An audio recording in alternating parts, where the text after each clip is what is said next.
시청자 여러분 안녕하십니까? 7월 13일 법률방송 로투데이 시작합니다. 첫 소식입니다.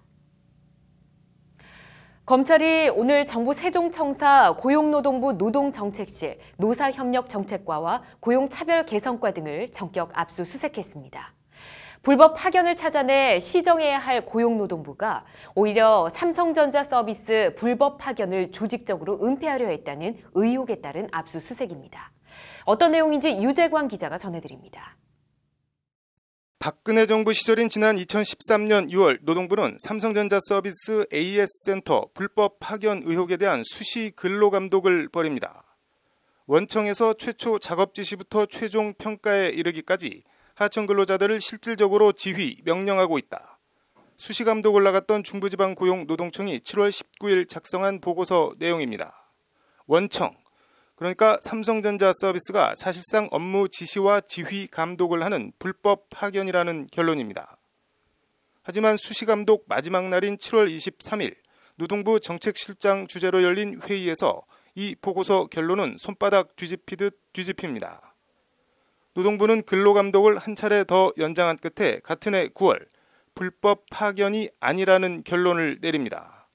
이 과정에 정연옥 당시 노동부 차관이 노동정책실장에게 노동부 출신 삼성전자 핵심 인사와 접촉을 지시하는 등 노동부와 삼성의 유착 의혹이 제기됐습니다. 노동부 근로개선 정책관 명의로 삼성 측 입장을 잘 들어주라는 취지의 서한까지 발송된 것으로 전해졌습니다.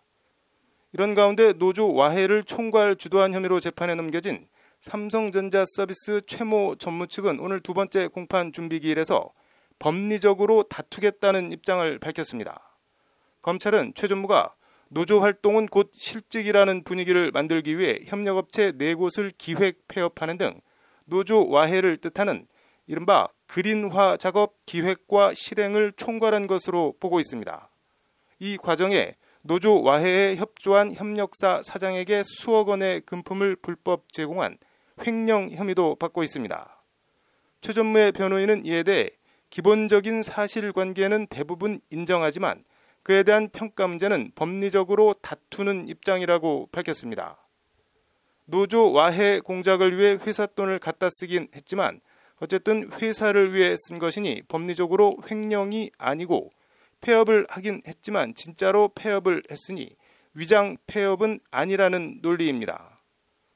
노조를 와해시키기 위해 돈과 인력을 썼지만 법리적으로 그게 죄는 아니라는 삼성 측의 논리에 검찰이 어떻게 대응할지 주목됩니다.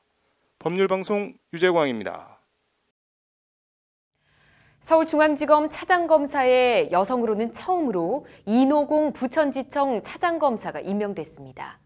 법무부 공안기획과장과 대검 수사지원과장에도 최초로 여성 검사들이 발탁됐습니다. 전체적으로 대폭 물갈이, 여성 발탁, 지속적인 적폐청산 수사, 법무부 탈검찰화 기조가 다시 한번 강조된 인사라는 평가입니다. 검찰 중간간부 인사 소식은 신세아 기자가 전해드립니다.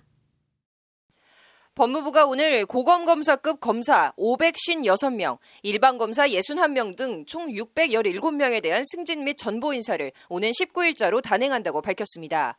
올해 초 신설된 서울중앙지검 4차장 검사엔 이노공 인천지검 부천지청 차장검사가 발탁됐습니다.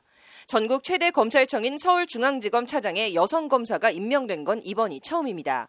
이노공 서울중앙지검 4차장 검사는 조폭 등을 다루는 강력부와 첨단범죄를 전담하는 과학기술범죄수사부, 조사 1, 2부, 여성아동범죄조사부, 범죄수익환수부 등을 휘하에 두고 지휘합니다. 이두봉 4차장 검사는 최선희민 1차장 검사로 자리를 옮겼고 윤석열 서울중앙지검장과 손발을 맞춰 적폐수사를 지휘해왔던 박찬호 2차장과 한동훈 3차장은 유임됐습니다. 적폐청산과 주요 부패범죄를 수사해온 송경호 특수2부장, 양석조 특수3부장, 김창진 특수4부장도 모두 유임됐습니다. 서인선 법무부 공안기획과장과 김남순 대검 수사지원과장, 김윤희 대검 DNA 화학분석과장 등은 여성검사로는 최초로 해당 보직에 발탁됐습니다. 법무부 탈검찰화 방침에 따라 지금까지 검사가 맡아왔던 법무심의관, 상사법무과장, 범죄예방기획과장, 치료처우과장, 인권구조과장 등의 보직은 공석으로 비워뒀습니다. 해당 보직은 외부 전문가 채용 절차가 진행될 예정입니다. 법률방송 신세아입니다. 검찰 이야기 더 해보겠습니다. 조직 이야기인데요. 앞서 검찰 중간 간부 인사 소식을 보도했던 신세아 기자 나와 있습니다. 어서 오십시오. 네, 공안부가 창설 55년 만에 역사 속으로 사라진다고 하는데 어떤 내용입니까? 네, 대검이 오늘 공안부를 공익부로 바꾸는 직제 명칭 변경안을 마련했다고 밝혔는데요. 네. 변경안에 따르면 공안부는 공익부로 상하공안 1, 2, 3과는 기능에 따라 안보수사지원과 선거수사지원 그리고 노동수사지원과로 각각 이름이 바뀌게 됩니다. 네, 이렇게 되면 현 대검 공안부장은 대검 공익부장이 되고요. 또 부장을 보좌해서 일선 공안수사를 조율해왔던 공안기획관은 공익수사지원정책관으로 달리 불리게 됩니다. 예. 대검은 공익부 명칭에 대해서 공익은 사회 일반과 사회적 약자 보호를 상징하는 용어다. 선거, 노동사건을 편향되게 처리한다는 오해와 비판을 불식하는 효과가 있을 것으로 기대한다. 이렇게 밝혔습니다. 네, 선거 노동 사건을 편향되게 처리한다는 오해와 비판이라고 했는데 이게 꼭 오해나 아무 근거가 없는 비판만은 아니잖아요. 네, 공안부 할 때 이 공안은 공공의 안녕을 줄인 말인데요. 말씀하신 대로 이 검찰 공안부가 공공의 안녕이 아니라 정권의 안녕을 위한 조직이 아니냐라는 비판은 사실 그동안 끊임없이 제기되었던 문제입니다. 네. 대표적인 게 지난 1999년 6월 진영구 전 대검 공안부장의 이른바 조폐공사 포함 유도 발언 사건이 있는데요. 출입 기자들과 낮술을 거하게 마신 이 진영구 공안부장이 조폐공사 파업 그거 사실은 우리가 유도한 거다 이런 취지의 발언을 했었는데 네. 그게 기사화가 돼서 큰 파문을 낳았던 사건입니다. 예. 검찰이 공기업 노조 파업의 본때를 보이기 위해서 일부러 파업을 유도해 노조 지도부를 불법 파업으로 구속하고 예. 노조를 와해시켰다는 내용인데요. 이 진영구 부장 본인은 물론 또 이 일로 당시 김태정 법무장관까지 옷을 벗었던 만큼 파장이 컸던 검찰의 대표적 흑역사 가운데 하나입니다. 이런 노동사건 외에도 이 민주화운동이나 학생운동 또 시위와 집회 등에 대한 과도한 탄압 또 나아가서 이런저런 이 간첩 조작 사건에 직간접적으로 이 검찰 공안부가 연루돼 왔던 것도 엄연한 사실입니다. 그렇군요. 그래서 말씀하신 대로 이 공안부에 대한 이런 비판을 그냥 오해로만 치부하기는 좀 힘들어 보입니다. 네, 이제 공안부에서 공익부로 이름이 바뀌는 건데 그 외에 어떤 것들이 좀 달라집니까? 네, 관련해서 이 법무부가 공안 개념을 재정립하라는 지침을 대검에 내려보냈는데요. 공안을 국가 안보와 공공질서를 직접 위태롭게 하는 분야로 한정하라는 게 법무부의 지침입니다. 예. 포괄적으로 다 공공의 안녕, 공안에 넣지 말고 노동과 선거 분야 등은 다 떼어내서 전담 또 이 전문 검사 체제로 가겠다는 게 법무부 구상입니다. 예. 대검의 오늘 조직 개편안도 큰 틀에서는 이런 취지와 방향에서 이루어진 거라고 보시면 될 것 같습니다. 네, 그렇군요. 대검만 이 이름과 조직이 바뀌는 건 아니겠지요?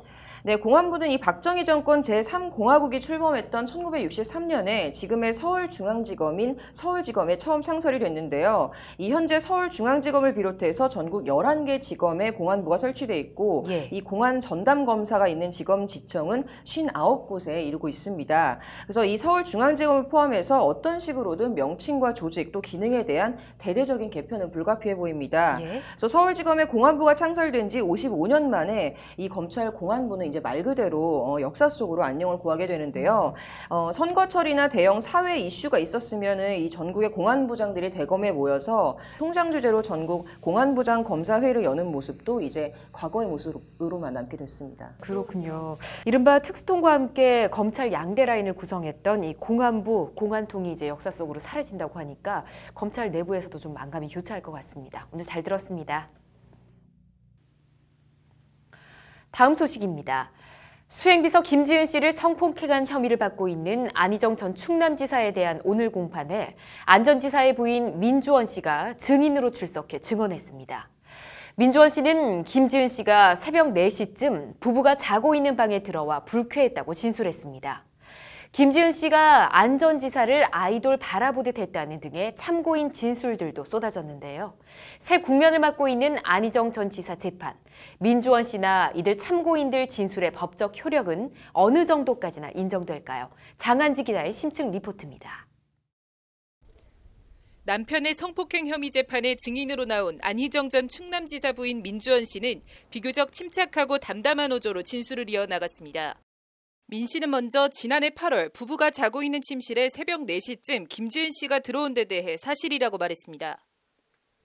민주원 씨는 그러면서 안 전 지사가 김지은 씨에게 왜 그러냐고 부드러운 목소리로 물어 불쾌했다. 김 씨가 두 마디쯤 하더니 도망치듯 아래층으로 내려갔다고 당시 정황을 구체적으로 진술했습니다. 민주원 씨는 그러면서 김지은 씨가 안 전 지사를 일방적으로 좋아한다고 생각했다. 공적 업무 수행에 대해 내가 어찌할 수 없어 수개월간 불쾌함을 감췄다고 덧붙였습니다. 요약하면 강압에 의한 성관계가 있었다고는 보이지 않는다는 취지의 진술입니다. 만약에 위력을 행사하지 않고 오히려 주체적으로 이렇게 행동하고 위력에 의해서 어쩔 수 없이 한 행동이 아니다. 그렇게 된다면은 그것이 범죄가 성립될 여지가 없게 되는 거고. 앞서 오전엔 김지은 씨와 오누이로 불릴 만큼 친했다는 성모 씨가 증인으로 나와 진술했습니다. 성 씨는 법정에서 지난해 7월 러시아, 9월 스위스 등 안전지사의 외국 출장 수행 도중 김지은 씨가 자신에게 크크크크크 등의 웃음을 표현한 문자를 보내었다. 스위스에서 돌아온 9월 중순에는 안전지사를 사장으로 지칭하며 내 사장은 내가 지킨다는 문자를 보내었다고 밝혔습니다. 안전지사는 이 두 차례 출장에서 김지은 씨에게 업무상 위력에 의한 간음을 저지른 혐의를 받고 있습니다. 업무상 위력으로 간음을 당한 피해자의 분위기는 아니라는 취지의 증언입니다. 앞서 그제도 안전지사 참모들이 법정에 나와 안전지사와 맞담배를 피울 정도로 수평적인 분위기였다. 김지은 씨가 안전지사를 너무 격의 없이 대해서 놀랐다는 등의 진술을 쏟아낸 바 있습니다. 모두 저항할 엄두도 내지 못했다는 김지은 씨의 진술을 뒤엎는 내용의 증언들입니다. 법원 안팎에선 안전지사와 김지은 씨의 증언이 180도 엇갈리는 상황에서 여러 증인들의 주변 진술이 재판 결과에 큰 영향을 미칠 것이라는 분석이 중론입니다. 피해자의 주장이 정말 상식적으로 신빙성이 있는지는 주변 사람들의 증언도 다 들어보고 재판부에서 판단하는 거기 때문에 사실 증인들이 그렇게 증거력이 약하다고 보긴 어렵고, 관건은 안전지사 참모나 부인 진술의 신빙성을 재판부가 얼마나 채택하느냐입니다. 안희정 전 충남지사 성폭행 혐의 재판이 새 국면을 맞고 있는 가운데 이르면 법원은 오는 23일 결심 공판을 열고 변론을 종결할 예정입니다. 결심 공판 날 검찰이 안전지사에 대해 어느 정도 형량을 구형할지도 관심입니다. 법률방송 장한지입니다. 온라인 커뮤니티 워마드에 천주교를 조롱하는 사진과 협박성 글이 올라와 파문이 일고 있습니다. 유정훈 변호사의 뉴스와 법, 오늘 워마드에 대해서 알아보겠습니다. 어서 오십시오. 안녕하세요. 네, 반갑습니다. 워마드 하는데 워마드가 어떤 곳입니까? 예, 워마드는 여성 우월주의를 표방하는 남성 혐오 사이트입니다. 네. 여성을 뜻하는 우먼과 유목민을 뜻하는 노매드의 합성어로 알려져 있습니다. 워마드 강령에 의하면 우리는 여성 운동 단체는 아니다.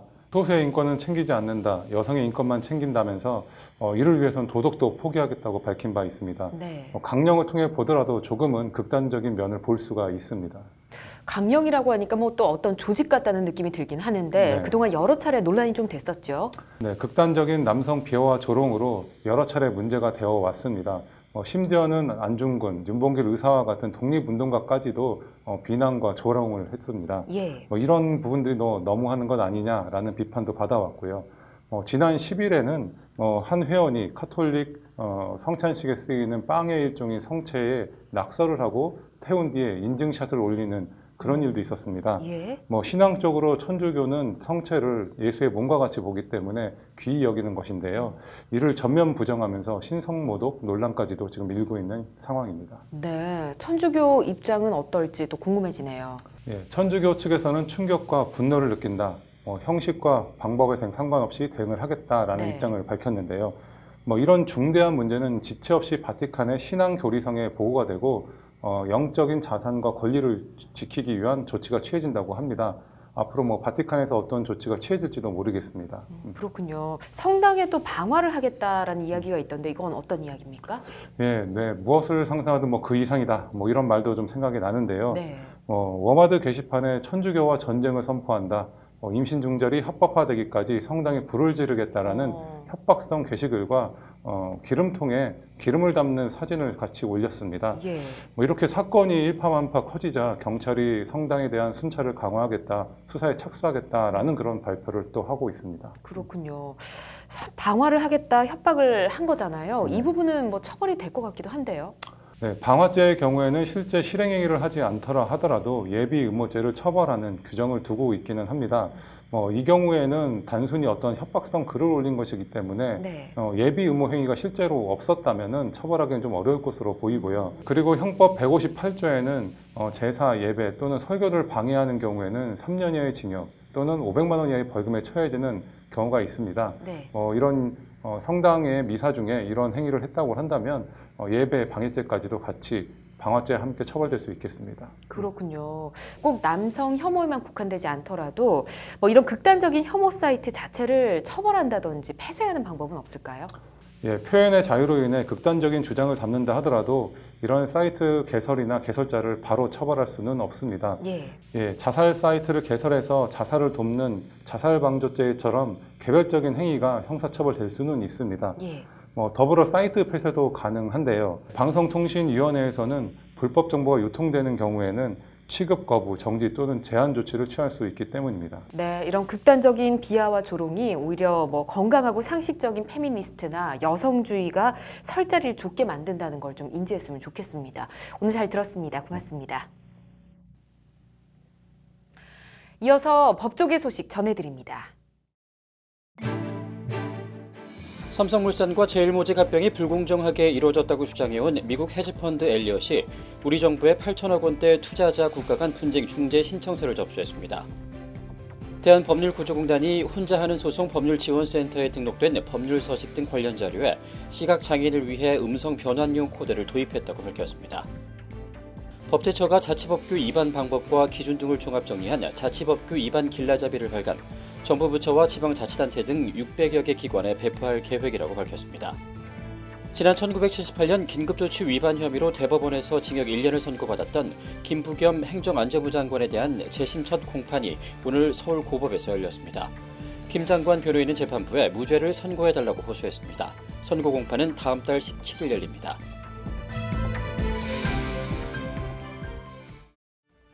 (7월 13일) 법률방송 로투데이, 오늘은 여기까지입니다. 시청해주신 여러분 고맙습니다.